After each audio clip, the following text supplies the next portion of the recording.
It's that time. Welcome to the Time to Man Up podcast. And here's your host, Sean Hess. Welcome to another episode of the Time to Man Up podcast. I hope that you are ready to stop skipping stones across the surface and to start throwing some boulders that go deep down. Men, it's time to man up. In this episode, I want us to explore what makes us who we are. Every day of your life is part of making you the man that you are. The good times and the bad times and all the times in between make us who we are. If you are listening to this episode and you have placed your faith in Jesus Christ, God has given you a purpose that is greater than yourself. And He brings greater meaning to every aspect of your life. If you have not placed your faith in Jesus Christ, some of this will pertain to you, while some of it won't. My hope is that you would recognize your need for Jesus and place your trust in Him. In Him we find purpose for life, purpose that is greater than anything we could ever accomplish on our own.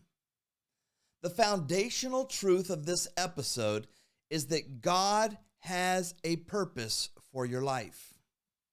Maybe today you are listening to this podcast and hopefully it's just hitting you on the right day where maybe you're having a struggle and you are trying to figure out what is your purpose in life. There are three ways that we can respond to God's purpose for our life. I want to take time to share those three purposes, and then we are going to get into what I call our shape, how God has made us. It's one of my favorite aspects of helping not just men, but helping people discover their shape, discovering who God has made them and how He can use that for His purposes. And so when we look at how do we respond to God's purpose in our life, the first way that we can respond is you can fight it. Can I just give you a little insight today? You can fight it, but you will not win that fight. Fighting God's purpose for your life simply makes life difficult on yourself and those around you because it is a battle that you cannot win, and the reality is you should not want to win that battle.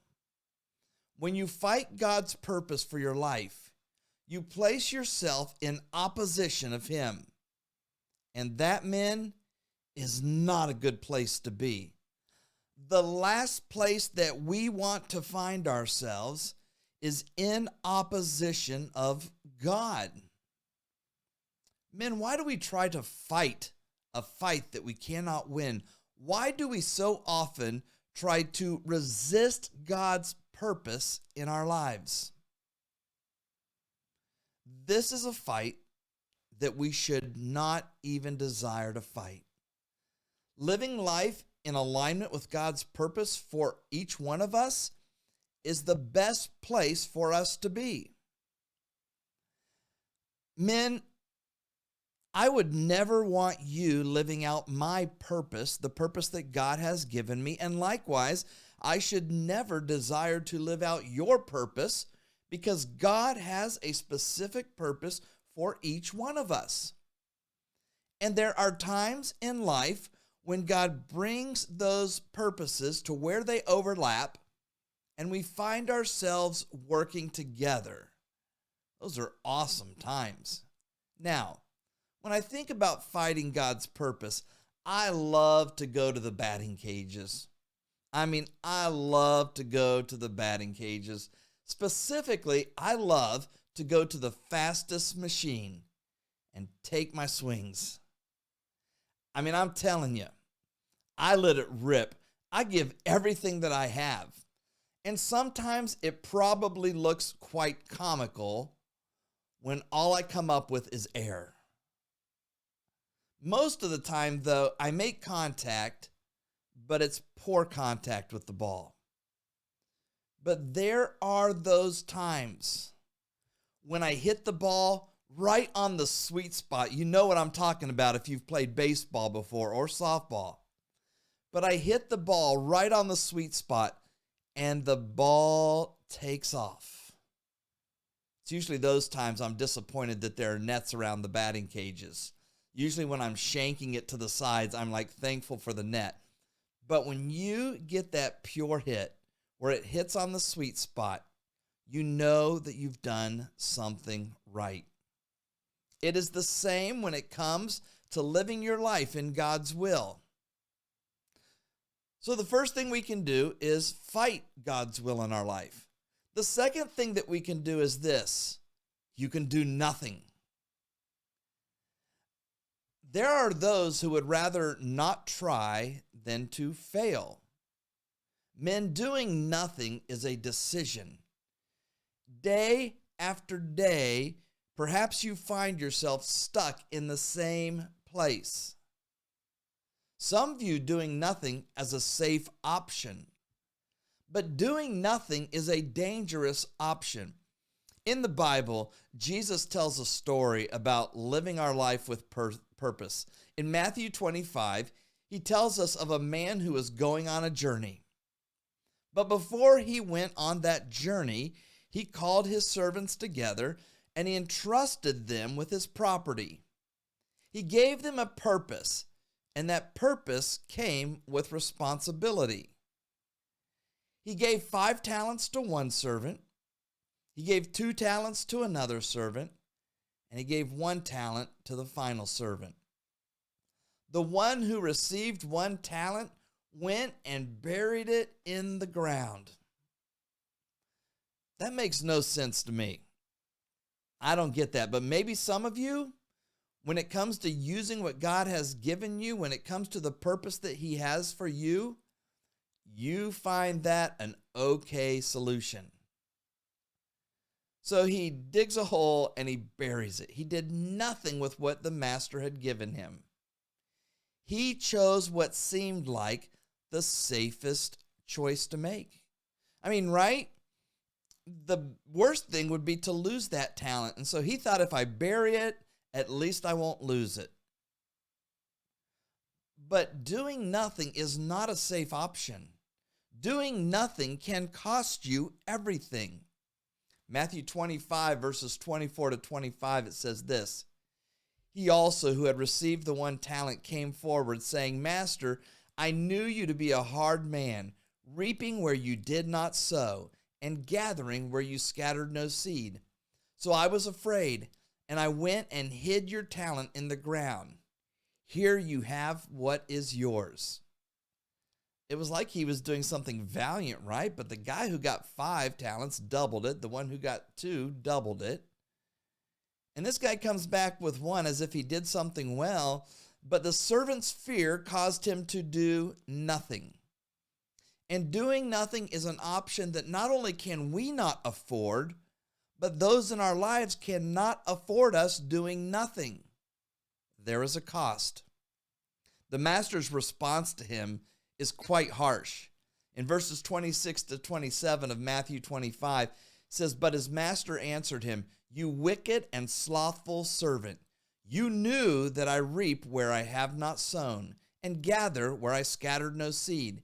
Then you ought to have invested my money with the bankers, and at my coming I should have received what was my own with interest. God has given you a purpose.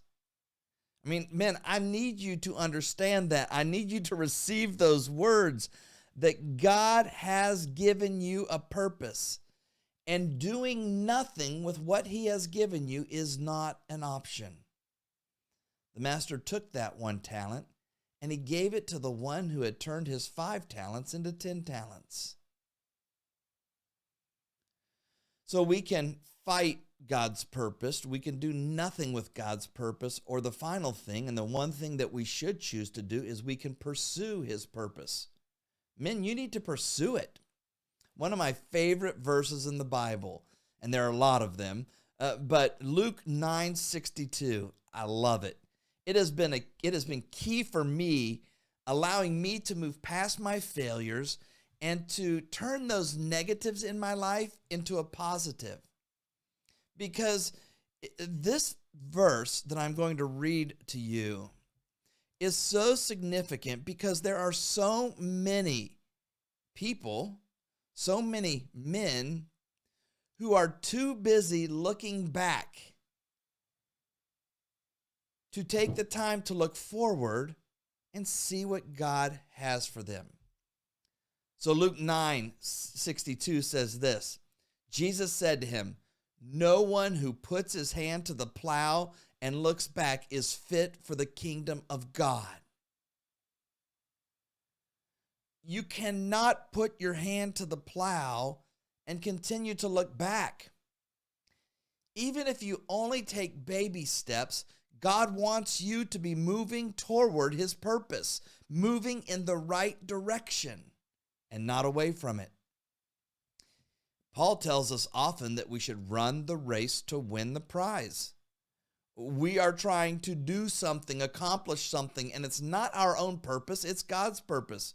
When I was a youth pastor many years ago, Rick Warren and Doug Fields from Saddleback Church in California had a big impact on my life through their book on living a purpose-driven life. Doug Fields was Living a Purpose Youth Ministry. And they talked about the importance of discovering your shape. It was an acrostic, and I want to share all 5 of those components with you today. I believe that it is vital. Men, it is so vital that we understand who God has made us. There have been times in my life when I have tried to live according to people's expectations of me, but those expectations caused me to go outside of my shape, how God had created me. And what I found is frustration. And I just kind of got fed up because people had an idea of what my ministry should look like, what I should be doing in the ministry. And for some, that might be fine, but for me, it did not fit. For instance, when I was in college, I started out as a computer major. That was probably one of the dumbest decisions I ever made, because in high school, I had taken a computer programming class, and my professor said, "You need to go into college and do this." And he said, "And besides, you can make a lot of money." Well, as a high school kid, hearing a lot of money, I was down for that. And so I went to college to be a computer programmer. Can I just tell you something? My shape does not fit computer programmer. I mean, back then, we didn't have our own personal computers. We had to go to the computer lab and do work, and it felt like I was spending my whole week in the computer lab. I mean, I was there all the time, and it was frustration after frustration. We would put together a program, and mine wouldn't run well, and I could not figure out what the problem was. And I had a friend that was in my computer programming class, and let's just say he was phenomenal. I mean, I was going to him for assistance all the time. And it would take me 3 to 4 times as long to complete a project that he was doing. I was going insane looking at a computer screen and having no personal interaction. He was fine with that. I wasn't.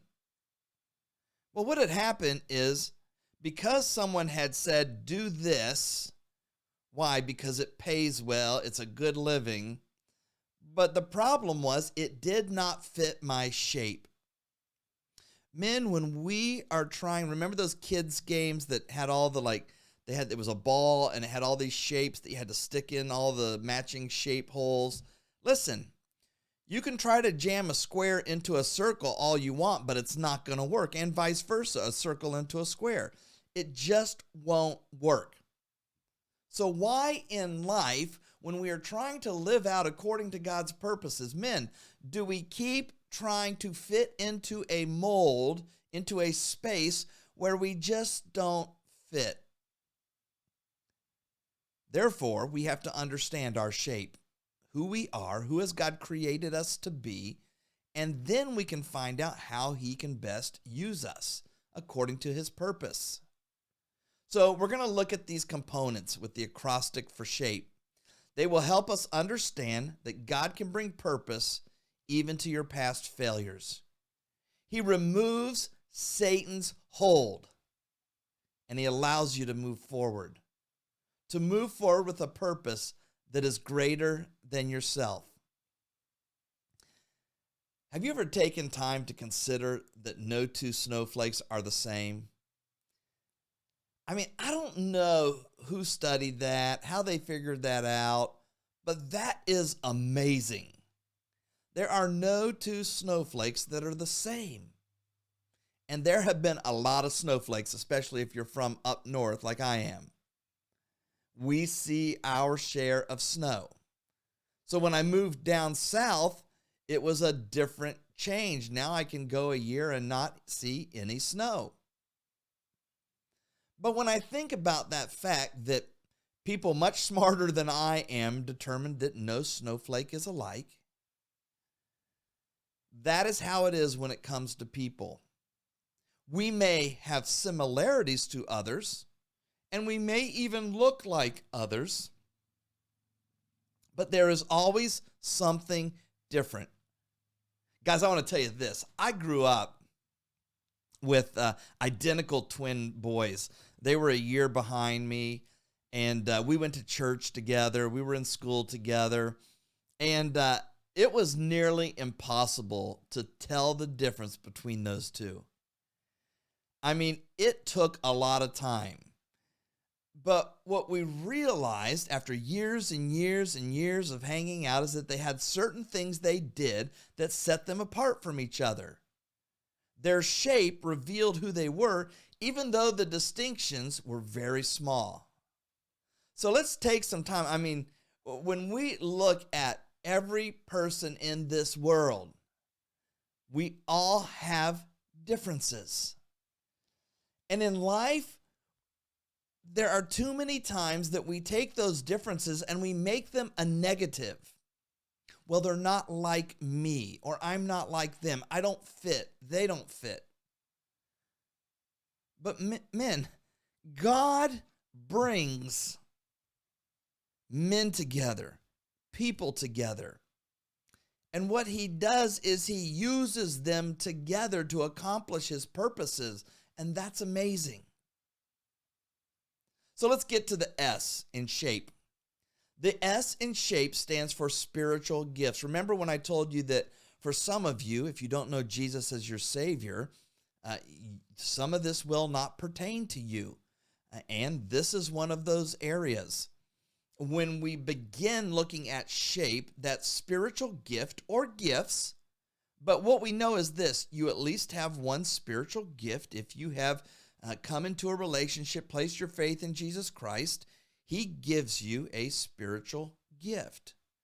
You may have heard about the baptism of the Holy Spirit, and when that takes place is when you place your faith in Jesus Christ, and it's like God's gift to you so that you can be useful in the church, in the body of believers.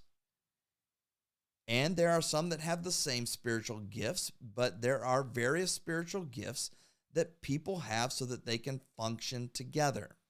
And some are blessed with more. But 1 Corinthians 7:7 says, each man has his own gift from God, one in this manner and another in that manner. For instance, it's kind of like this. You may have the gift of teaching.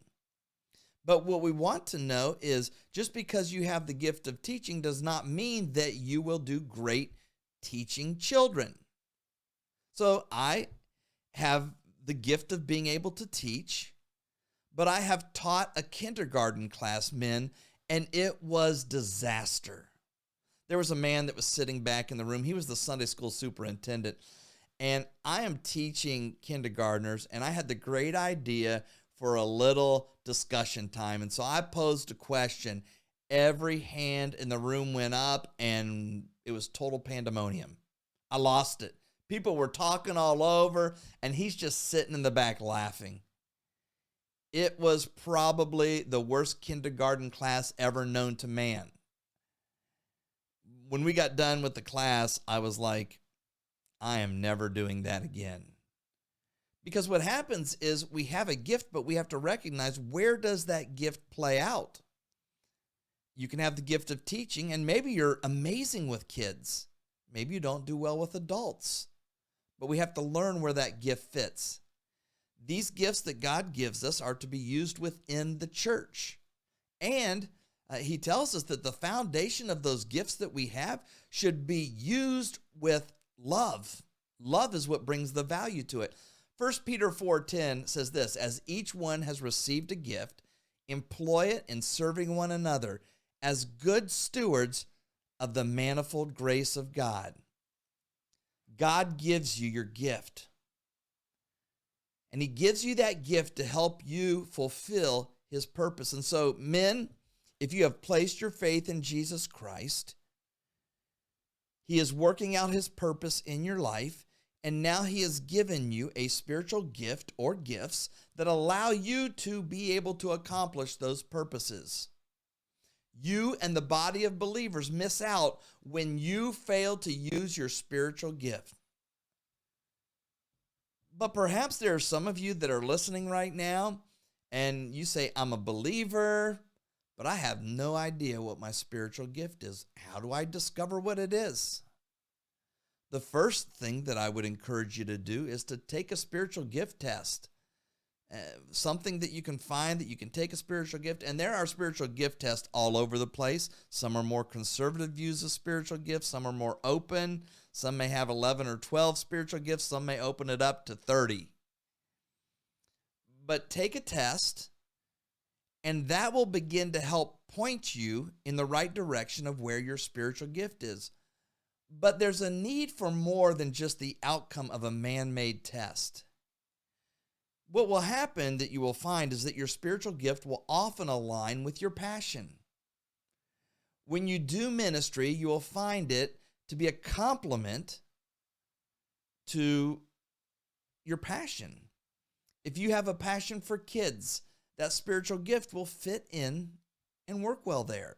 Whatever it is that you have, passion for reaching men, passion for evangelism, whatever it is, God will use that spiritual gift within that passion.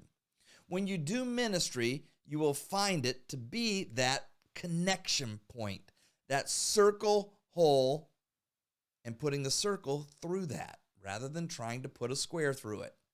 But one of the greatest helps that you will find in discovering your spiritual gift is this: confirmation of other believers. You see, I took tests, and that was great, and they pointed me in a direction, but what was neat is when people affirm, yes, we see this in you.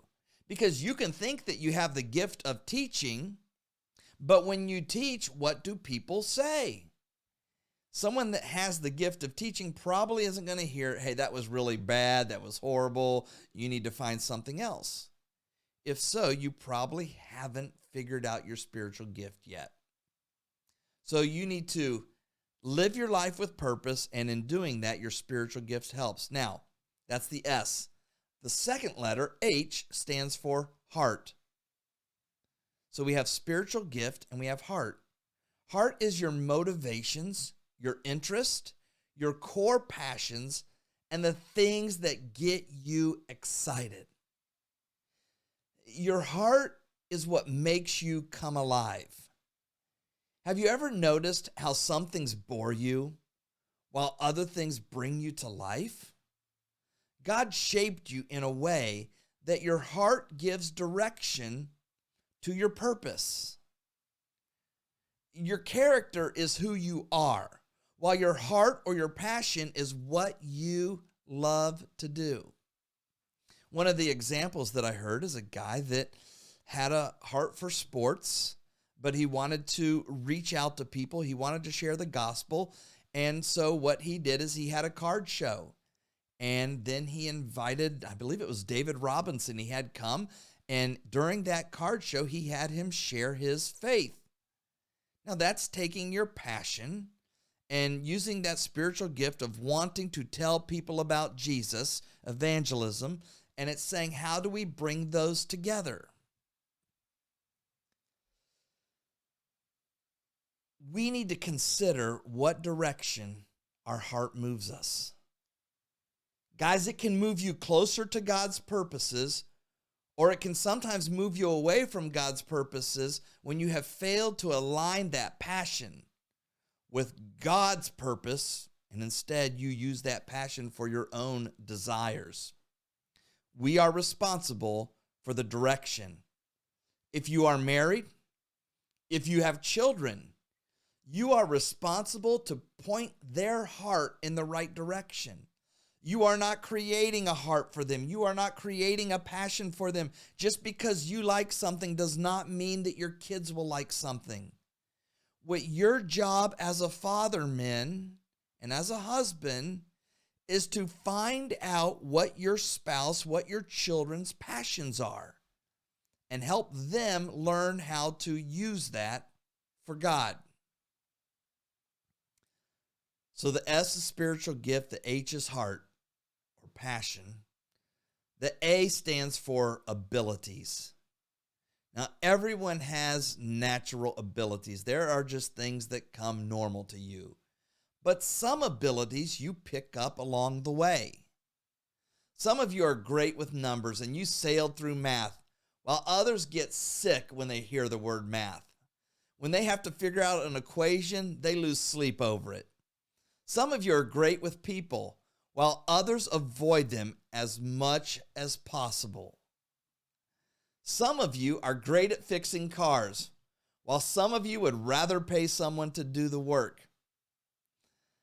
I have tried a few times to fix my own car. Let me just say that YouTube is dangerous because YouTube makes you think sometimes that you can do things that you can't.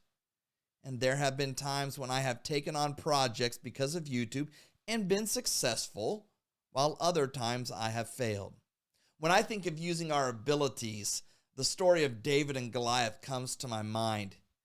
Israel is afraid of Goliath. They run and hide when he comes out. I mean, Goliath is making fun of Israel. He is making fun of Israel's God. And David is watching that when Goliath comes out, these men run and hide. David has had enough of it. Now remember, David's like the younger brother, right? He's the younger brother that gets in the way, and three of his brothers are there, and they're the ones hiding. And all of a sudden, he's like, you know what? I'm taking this dude on. I am not going to let Goliath talk this junk. I mean, right? He's talking smack. And they're all afraid of him. Now, as a UFC fan, I love to watch UFC. And this must have been like the original UFC, like UFC 1, right? Because what we have is Goliath, the champion of the Philistines, against David, this young shepherd boy. I'll tell you what, I would love to have seen the Vegas odds on this battle, because I guarantee you that the heavy wages would have gone for Goliath, not David. Matter of fact, it would have probably been very difficult to find anyone that would put money down on Goliath or on David. So David has a set of abilities, though, that he brings to the table, just as Goliath does. Goliath's abilities are, he's a kick-butt warrior. I mean, this guy has skill. He is the best of the best in the Philistine warriors. He's the best of the best, and that's why they're like, hey, if you beat Goliath, we'll surrender. Because they knew that the guy just doesn't lose. But then there's David. Okay, let's look at David's abilities. David could watch over and take care of sheep. David could play a harp. He could play musical instruments. David could sing. I mean, right there, you don't have a lot of confidence in the fact that David would ever be able to beat Goliath. None of these abilities were going to help him accomplish God's purposes. But there's one ability that he had. David could launch a stone with his sling with deadly accuracy.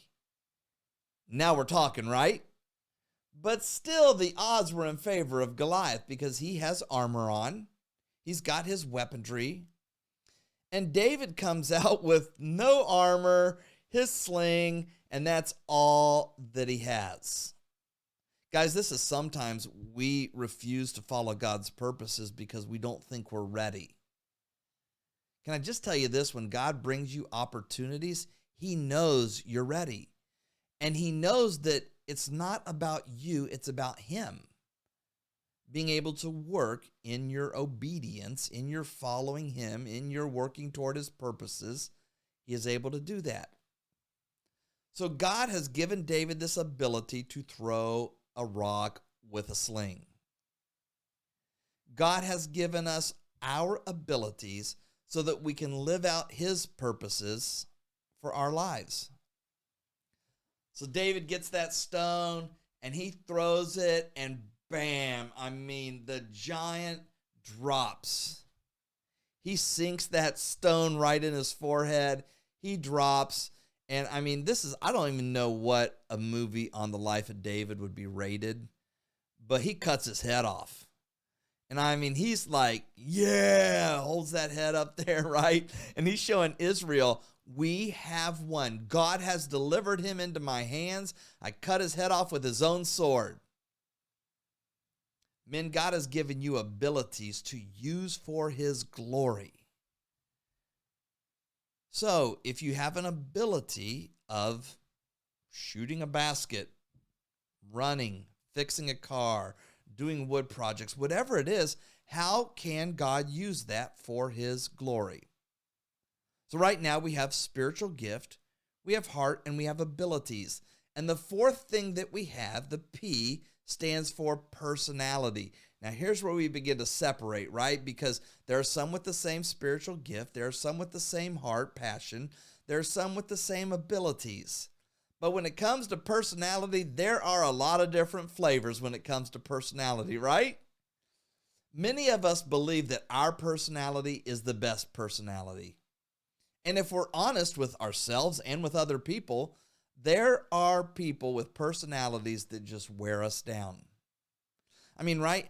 I'm that guy that I want to take the hill. I'm like, let's go. We're going to take that hill. Let's get this done. But then there are those people that come along and tell you every reason why you can't do it. Or they tell you that before you go take that hill, you need to determine the proper steps that you are going to take that hill. And I'm like, no, let's just take the hill.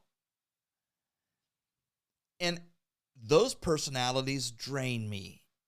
But I also recognize that my personality drains them, because while I'm going off doing crazy things, they're like, oh no. And sometimes I probably roll right back down the hill, right?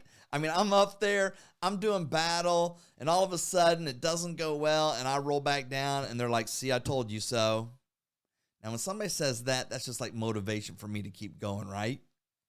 1 Corinthians 12:6 says this, and there are varieties of effects, but the same God who works all things in all persons. Let's understand that God has given us all personalities. But it's the same God that gave me my personality. It's the same God that gave those people that have to figure out all the steps before they're going to take the hill. And often what happens is the best thing is when we work together. Now, your personality, I feel it's like the icing on the cake, right? There's that foundation, the cake, but then God gives you the icing, and it gives you, I mean, if you have somebody just like decorate a cake, I'm sure you would see a lot of personality come out, right? But God loves variety, and you can see that in different people's personalities. Praise God that we are not all the same. That would make life boring. Can you imagine if everyone in the church had the same personality? That would be horrible. Now, I want to share with you some areas of personality. The first area of personality or personality type is an extrovert, an outgoing person who's energized by people. Remember, we talked about those people that just love to be out there and hanging out with people. That's where I fall. And some of you fall in that. But some of you fall in that introvert side where you're reserved and people drain you. And sometimes you would rather just be at home by yourself or with your spouse and your children rather than being out around people. Men, if you put me out in the country with my house out in the country and I did not have a lot of interaction with neighbors, I would go insane. I have always preferred being in a city, being in a neighborhood around people. But there are some of you, that doesn't mean I'm right or somebody's wrong that would rather be out in the country, not around people. Neither is wrong. Neither is the only way. And then there are people that we're going to call it sensing. They're practical and they want details, right? It makes sense. They're sensing. They want to see steps A, B, C, and D.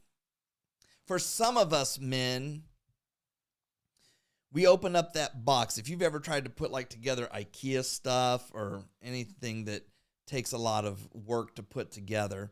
I remember we bought a couch from IKEA, and if I would have known the steps that we had to take to put that together, I might have made a different decision. But when we look at that, I'm the one that doesn't even look at the instructions. I just open it up and start to figure out what goes where. And there have been times along the way where I get halfway done and realized I skipped a step. And I have to take apart what I've done to get back to that step. Now, my wife, doing the same thing with me, would say to me, "Have you read the instructions?" And sometimes I'll be like, "Sure, I looked at it," but she falls more in that practical, wanting those details. The next area of personality is intuitive. They look to the future. They think and they process of what does this mean to the future aspects of the decision that we're making. And then there's another area, we're going to call it feeling or the emotional personality type. This is an area that is most commonly known to women. Now, women, if you're listening to this, do not get offended. I'm an emotional guy. I'm a feeling guy. And when I got real about my prayer life, that changed a lot because I became much more emotional. But for the most part, ladies fall in that area where men often fall more into the thinking or logic area in most areas of life. Now, I know, listen, nothing is ever 100%. Like I said, I can be emotional. I know other men that are emotional. That's not bad. We need some balance there. The final two areas of personality types are judging, and that's somebody that I like these next two because it's like judging is the structured person, the person that puts the party together. But then you have the perceiving, the spontaneous person who they come and they host the party. They are the party. They bring the party, right? And so I am clearly one of those guys that does not want to put the party together. All those details, I could care less about them. I just want to go to the party and have fun. So we fall in these different areas of personality, and we need to understand that it is often an either or with some balance in between each one of those differences. So now we come to the last letter. We have looked at the spiritual gift, we have looked at the heart, we have looked at the abilities, and we have looked at the personality. This last letter in the acrostic may be my favorite letter, and that's E, which stands for experiences. God allows us to have a lot of different experiences along the way. Some of you have a bunch of junk in your life from bad experiences. Some of you have lived a blessed life and you have avoided bad experiences. No matter what your experiences are, God is able to use them according to his purposes. Romans 8:28 says, "And we know that for those who love God, all things work together for good." Now, it doesn't just stop there, but it says, "For those who are called according to his purpose." This is hard for me to think about, guys, because I made a lot of mistakes in the past. A lot of mistakes. A lot of things that I look back and in my mind, I would like to change those mistakes. I would like a mulligan, a redo on those decisions that I made in my younger years, high school, college specifically. I would like to go back and redo some things. But then when I think about it, I change on that. Because when God calls us, when God calls you according to his purposes, none of your experiences are wasted. You see, I was once ashamed of my past, and I tried to hide it until God showed me he can use it to accomplish his purposes. He uses all of your experiences. There are 3 experiences that we talk about in thinking through this, and the first thing is that God uses your painful experiences. God shapes us through our painful experiences. He never wastes a hurt or a pain, but he gives purpose to them. Painful experiences build a greater dependency on God. If we are honest with ourselves, with others, we would have to admit that we would rather not go through painful experiences. That's not something that we would just openly choose to go through, men. And yet often we make decisions that put us right in the midst of painful experiences. And on the other side of that, as we look back, we feel like failures. And that hurt and that pain comes back to us and we're reminded of it. And we wonder, how in the world could God ever use this? But listen up here, men. Many times, our most effective ministry opportunities come from our pain, our tragedy, our failure, and our mistakes. Can I get an amen on that? God takes our painful experiences and he brings meaning to them. Guys, that was my life as I looked back and I said, man, Sean, you are a loser. How did you ever do those things? You were a failure. And all of a sudden, God used that in much of forming Time to Man Up because I was willing to be transparent about my failures. But in being transparent about my failures, what it did is it shined light on God and his ability to use me. And when God brings meaning to your painful experiences, he takes them from a negative and turns them into a positive.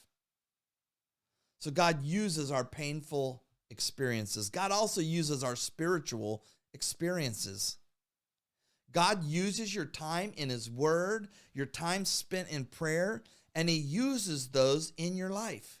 God uses those times when you're down on your knees and you're crying out to him. Maybe your marriage is falling apart. Maybe you've got a wayward kid. Maybe you're just struggling with a sin in your life. Men, can I tell you this? Don't let Satan convince you that you can't change things. Don't let Satan convince you that you'll never have victory. You'll never have success over that, because Satan is a liar and a deceiver, and he will try to convince you of that. And that's when we need to say, get behind me, Satan.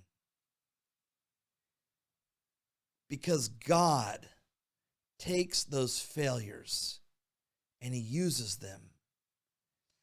And our spiritual experiences, he uses those. I love times when I'm worshiping God in my car.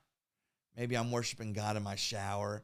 I mean, when I'm getting ready in the morning, fellas, I love to crank out the music. And my neighbors probably can't stand it. My wife probably gets irritated because I turn it up high. My wife's not a listen to music really loud person. I am. But I love to just listen. And I mean, sometimes it's jamming out. Sometimes it's praise and worship. But no matter what I'm listening out to, it's like pointing me to God.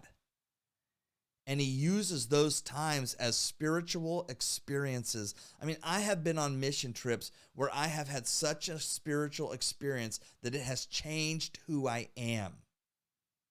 And God uses those experiences. He uses time that we spend in corporate worship with other believers. Guys, that's awesome time. Listen, spiritual experiences build closeness with God. I want you to hear that. Spiritual experiences build closeness with God. The third type of experience is this. God uses your positive experiences. We all love a good positive experiences. Positive experiences, what they do is they build confidence in God. When you see God work as you expected he would work, it builds confidence. So guys, that's our S.H.A.P.E, our spiritual gift or gifts, our heart, which is our passion, our abilities, our personality, and our experiences. Nothing in your life is wasted by God. He uses it all according to his purposes. So let me wrap this all up and bring this episode to a close with 4 challenges for you.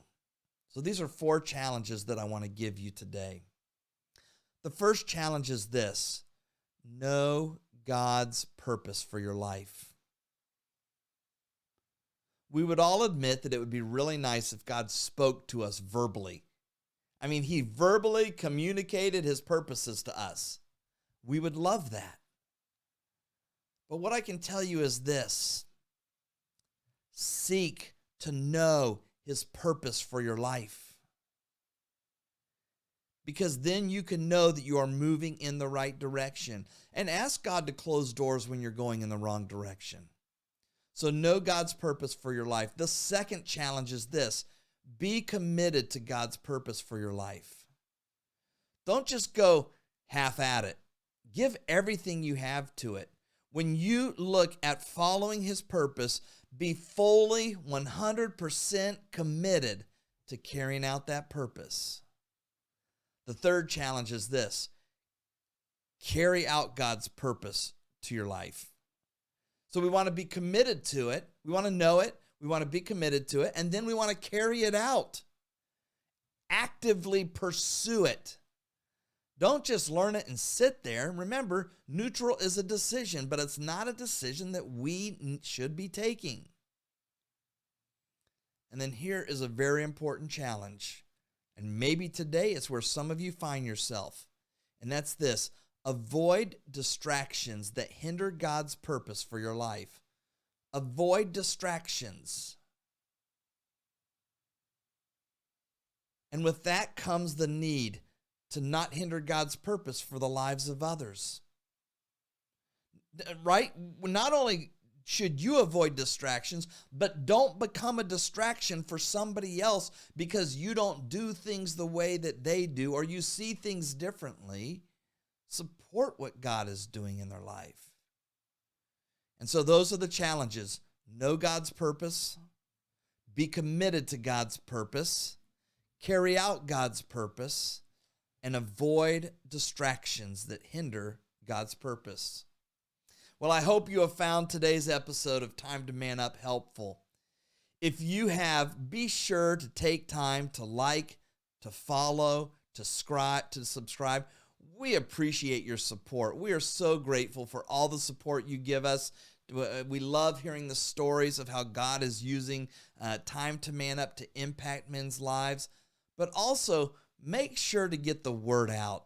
I mean, really, tell people about it. You can visit www.timetomananup.com to find out more information. But listen, if you've got a group of guys in your life, send them out an email and just connect that timetomananup.com and encourage them to check it out for themselves. Because as we continue on, our desire is to continue to reach men. And that's why what we need for you is to remember until next time, we need to stop skipping stones across the surface and start throwing some boulders that go deep below the surface.